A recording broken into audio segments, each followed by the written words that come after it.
Now, to get the tension up and going, we're throwing in a challenging AI cast as well. So it's PvP, PvPvE, right? And Say that again. PvP, PvPvE, something there. Could be. No, I'm sure if I made it. No, you're good. With that one. That was good. That was good. So, Hey, you sounded professional. okay, so basically, the point of our game, the stick in the ground, is high tension here, right? Right, sure. And we have a very much like a high risk, high reward gameplay.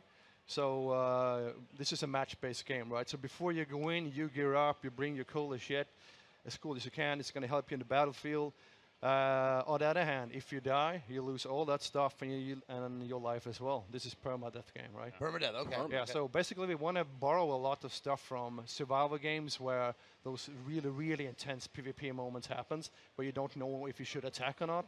Like, should I go there? Should I not go there? What should I do? Da, da, da, da.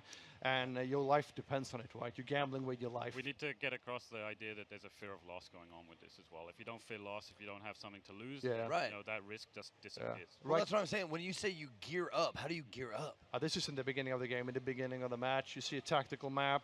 You see what monsters you're going to do, and then you're gearing up accordingly, what you think is going to be worth it, right? Are you gearing up within the game or before you enter the game? Before you enter the game. Okay, okay. Okay, nice. All right. And then the match itself is divided into three sections, basically. This is the tracking your target thing. So you have a detective mode, which can see dark energy. Okay. Right, so that helps you, because I don't want to see any HUD elements. The game should speak to us, right? Right. By itself. Nice. Now, here's the typical encounter for AI encounters here, right? They are really there to challenge you to use your gear differently. Okay, so obviously here right now, I'm going to use a flare. I want to see a little bit more what's going on. It reveals more stuff. On the other hand, all the other teams out there might see that flare, right? Right, right. Yeah. Good. So, and now we ended up in a bit of a combat situation. This encounter didn't go so well for us, actually, when we played it. You'll see here, it's like a bunch of bad players playing badly, right? We go in there, we tried to do a cool thing, and it turned it around on us, and we had to retreat. Better run than fight poorly, man. Yeah. Yeah, well, permadeath, I mean, that gives you something to lose. Yeah. For sure. And so the whole point with this game with the AI is we want to create the unknown here and always makes you guess what's around the corner here, right? Like, is it a player? Is it an AI? What could it be? Okay, I'm missing it. So this is the detector mode. I'm spotting like dark energy in the world. It helps me to guide around. If I get there, I can connect, kind of like I have some superpowers to connect with the boss, and that's going to narrow down his location, right? Is that what creates the dark energy that you see? Is the Yeah, there's like a detector mode. I have a bit of hell inside of me. I have a skill, right? So when I use this one, I can see a little bit of the underworld, right? Oh. Good. So this here, right there, right? I can see that there's something going on in that house, but I don't know necessarily what. Sure. Okay. Okay. Yeah. So there's some danger in there. There's something there. There's a clue we want to get to. Okay. Okay. If we interact with it, we make a temporarily connection with the boss, and in this time we can see through his eyes, right, and try to narrow down his location. Yeah. And at the same time, obviously, we've got, there's a bunch of other players all trying to do the same thing. Yeah. These are like these are like magnets for other players. Other players are searching for the same thing. Oh yeah. Good. So if you don't play carefully and watch out here and do some teamwork, you might be in shit. Oh, so this is like the goal. Yeah. So this is the first clue to the boss, right? Okay. So as you see now, I'm gonna make a connection to the pit of hell. Yeah, I do. And obviously, I'm seeing through the target's eyes, right? We've actually had situations where players have done this, and we've seen other teams fighting. Oh, dude, I just figured out what that was. Yeah. Oh, my God. It's an arachnid. Yeah. You might see him a little bit more later. And this is also like, so we're jumping a bit here, right? So we took the third clue here. Okay. And in classic survival game scenario, right, you have already spent some ammo. You want to go maybe to a supply point, right? Yeah. But as always, they're in the shitty spot. So it's, again, high risk, high reward gameplay. Should I go there or not? Because people might snipe me as I go there, right? Right. So you're not just searching for the beast, the monsters, and stuff like you're that. Gearing up to your advantage, right? Yeah, but you're defending against other players. Yeah, for sure. Yeah. Okay. So in this case, I send in my body first, right? So yeah. Go get a meat shield. It's always the Brit goes in first.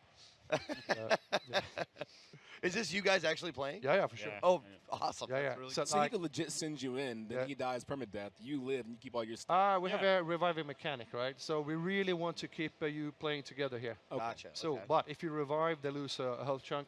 Okay. And if you revive again, then well, you're in shit, basically. Okay. So here so basically this game is a very social game. So what you don't hearing here is the commentary, right? Right. It's like me and him constantly chatting what we're hearing and stuff. And if he gets scared, I get scared, and I get jumpy, right? That's the part, right? And obviously the VoIP and stuff in game is going to be positional. It's 3D as well, so you can obviously. Nice. I love that. Yeah, I love that. So if you pay attention there, there's like a PvP battle going on beneath us because everybody is kind of going now to where the target location is.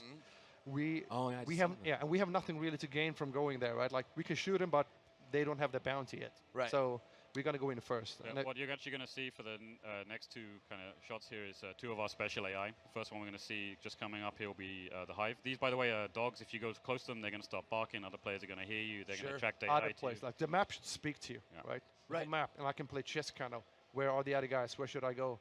No, and that's This is a oh, crazy. That's crazy. She just wants to give you a big nasty hug. Nope. Yeah.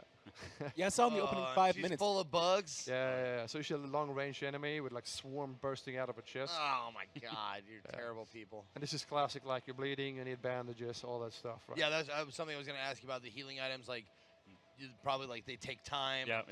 I mean, you're basically defining your class as your. Here comes another bad boy. He's called a meathead because he doesn't have any head. Like, yeah, he's using basically leeches on the ground as a way of seeing and hearing and understanding what's going on. So we went too close to them. They got triggered, and he's now. Okay. Now, so our game starts really stealthy because you don't want to be known your position. Right. But sometimes you just have to bomb your way through, right?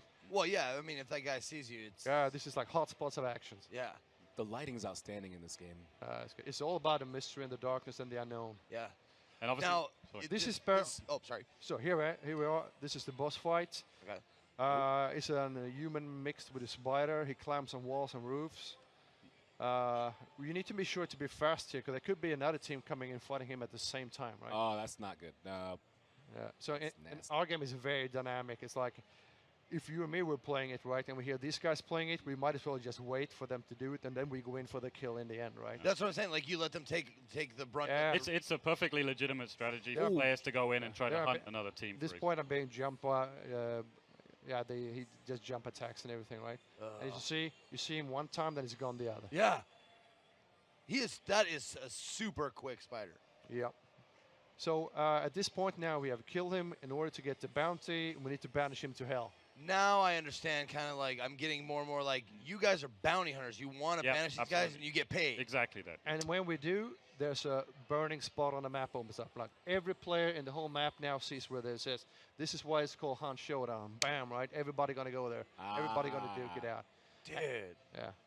That's like actually really cool. So the other interesting thing about that is, it's like I mentioned before, is it's a legitimate strategy for other players to just ignore the clues, ignore the target, and hunt the other teams who are hunting the target. Yeah. You can stalk another series of hunters going out there. As you see in the left corner up there, there's like a little timer ticking, so everybody kind of have time to get there. Oh, okay.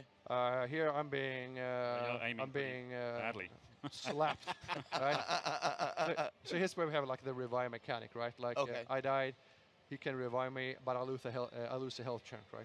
Right. Okay. So basically, for us, since we got there first, this is a defensive mission at this point, right? Yeah. And all the threats we had coming in are now perfect for us, because we will hear dogs barking if the players coming too close to them. So we can all, again, like listening to the environment and use it to your advantage, right? That's actually something I wanted to touch on as far as the sound design goes. Like, I love it when you actually have to use your ears as a part of the game. Yeah, exactly. So we call like reckless players or dead players, man. Yeah. Now this is towards the end. So we have the bounty. We try to shoot ourselves out of this compound. No, that's what I'm saying. Like, when you get the bounty, if they kill you, do they get it? They get it. Yeah. Oh, okay. And again, you have that dark vision, so I can locate that bounty, right? What you're about to see here, by the way, in just 1 second, he's going to throw what we call the concertina bomb. So this is basically an area denial. It's like a barbed wire bomb. You have, right? It kind of denies you from going across the bridge, and it can fill up rooms and other stuff like that. And then our goal is to get to the exit point, and then you're going to get cash, unlocks, and everything like this. Now, if somebody's scared of permadeath, the whole thing with our game is like, you die, but everything you unlock saves in the bloodline. Okay. And when you recruit a new hunter, you can put new stuff on him again. Yeah, that will carry over. So you constantly progress, right? Wow. This game is, honestly, it's so much better than I gave it credit for when I saw the trailer, man.